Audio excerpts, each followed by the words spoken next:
అందరికీ నమస్కారం. Appellate jurisdiction అంటే ఏమిటి, దాని పరిధి ఎంతవరకు అనే అంశాన్ని మనం ఒకసారి పరిశీలించినట్లయితే, అప్పిలేట్ జ్యూరిడిక్షన్ అంటే ట్రయల్ కోర్టు లేదా కింది కోర్టులో ఇచ్చిన జడ్జిమెంట్ని సమీక్షించే అధికారం ఉన్నత న్యాయస్థానమునకు ఉన్నది. కింది కోర్టులో ఏదైనా జడ్జిమెంట్ మీద పై కోర్టుకు మనం అప్పీలుకు వెళ్ళవచ్చు. ఉదాహరణగా చూసుకున్నట్లయితే, డిస్టిక్ కోర్టులో వచ్చిన జడ్జిమెంటు నచ్చకపోతే, దాని మీద సాటిస్ఫై అవ్వకపోతే మనం హైకోర్టుకి అప్పీలుకి వెళ్ళవచ్చు.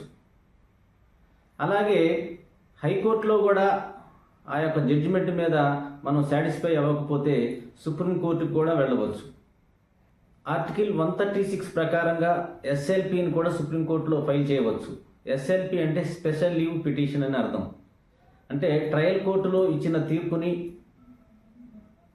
సాటిస్ఫై కాకపోతే సుప్రీంకోర్టులో అప్పీల్ చేసుకునే ప్రత్యేకమైన అధికారాన్ని కలిగి ఉంటుందన్నమాట.